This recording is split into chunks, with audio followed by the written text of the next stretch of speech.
Jail में बंद गरीब विचाराधीन कैदियों के लिए सुप्रीम कोर्ट का एक बड़ा फैसला आया है। जेल में बंद वैसे गरीब कैदी जिनका जमानत का आदेश तो हो गया है, परंतु उनके पास जमानत का रकम नहीं होने के कारण जेल से उनकी रिहाई नहीं हो पा रही है। ऐसे कैदियों के लिए सुप्रीम कोर्ट ने अपने आदेश में एक नया रास्ता सुझाया है, जिससे इन गरीब कैदियों की जेल से रिहाई हो सके। जैसा कि हम सबको पता है कि हमारे देश में लगभग सभी जेलों में कैदियों की संख्या जेल की क्षमता से बहुत अधिक है। इन जेलों में केवल 30% ही कैदी सजा याफ्ता हैं, अर्थात उनके केसों में उनके सजा की सुनवाई हो चुकी है। बाकी 70% कैदी अंडर ट्रायल हैं, अर्थात उनके मुकदमे की सुनवाई अभी कोर्ट में की जा रही है।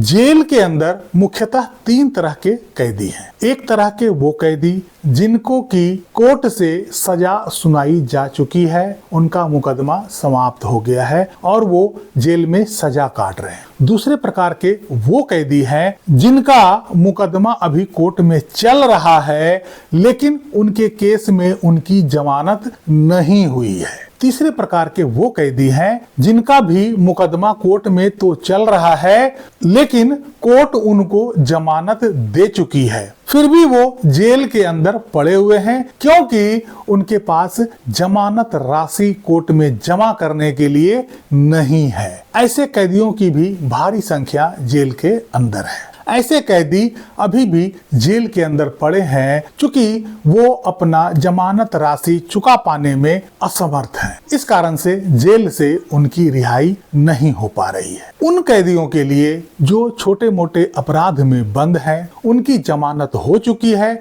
और जमानत का रकम नहीं होने के कारण जेल से उनकी रिहाई नहीं हो पा रही है। सुप्रीम कोर्ट ने जिला विधिक सेवा प्राधिकरण के माध्यम से राज्य सरकारों द्वारा ऐसे कैदियों के लिए जो छोटे मोटे अपराध में बंद हैं, उनकी जमानत तो हो चुकी है, लेकिन जमानत रकम नहीं जमा होने के कारण वो जेल से बाहर नहीं आ पा रहे। सुप्रीम कोर्ट ने जिला विधिक सेवा प्राधिकरण अर्थात DLSA के माध्यम से राज्य सरकारों द्वारा उनके जमानत राशि के भुगतान के लिए मानक संचालन प्रक्रिया अर्थात SOP में संशोधन किया है। जस्टिस MM सुंदरेश और जस्टिस सतीश चंद्र शर्मा की पीठ ने अतिरिक्त सॉलिसिटर जनरल और न्याय मित्र सीनियर एडवोकेट श्री सिद्धार्थ लूथरा द्वारा दिए गए सुझावों को स्वीकार करते हुए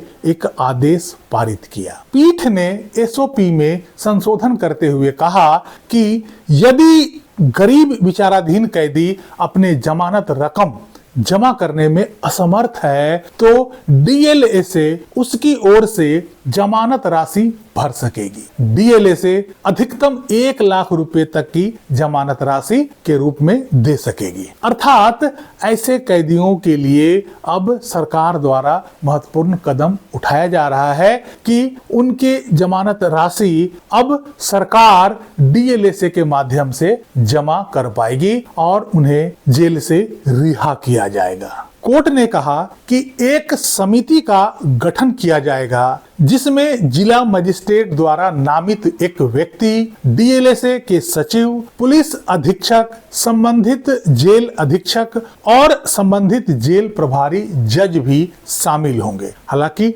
DLSA के सचिव समिति के बैठकों के संयोजक होंगे। कोर्ट ने कहा कि यदि विचाराधीन कैदी को जमानत आदेश के 7 दिनों के भीतर जेल से रिहा नहीं किया जाता है तो जेल अधिकारी DLSA सचिव को सूचित करेंगे। सूचना प्राप्त होने पर DLSA सचिव यह सुनिश्चित करेंगे कि उस कैदी के बचत खाते में पर्याप्त धन राशि है या नहीं।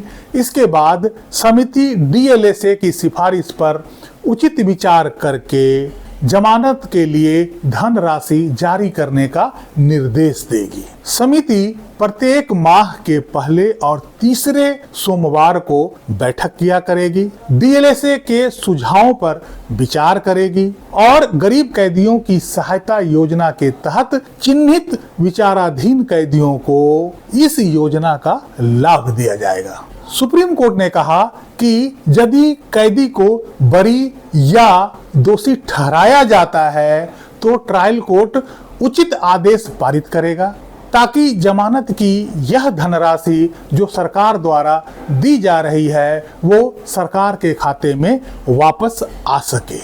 हालांकि इस प्रोविजन में एक समस्या आ सकती है और वो यह है कि जैसा कि हम लोग सब जानते हैं, यदि कोई अपराधी जिनकी जमानत हो चुकी है यदि वो कोर्ट में अपनी तारीख पर पेश नहीं होता है तो उनके खिलाफ नॉन बेलेबल वारंट इशू होता है और उनके जमानत को रद्द कर दिया जाता है और जमानत अमाउंट को फोरफिट कर लिया जाता है। ऐसे में सरकार द्वारा जमा किए हुए इस राशि का क्या होगा, कोर्ट उसे फोरफिट कर पाएगी या नहीं कर पाएगी, यह सवालों के घेरे में है। कोई भी अपराधी यदि सरकार के द्वारा जमानत दी जाती है तो वो जमानत के इस सुविधा को किस रूप में लेता है, क्या वो इसे फॉर ग्रांटेड तो नहीं ले लेता है। क्योंकि उनका कोई प्रॉपर्टी या एफडी कोर्ट में नहीं लगा होता है, ऐसे में वो अपराधी कोर्ट में तारीख पर अपीयर होने में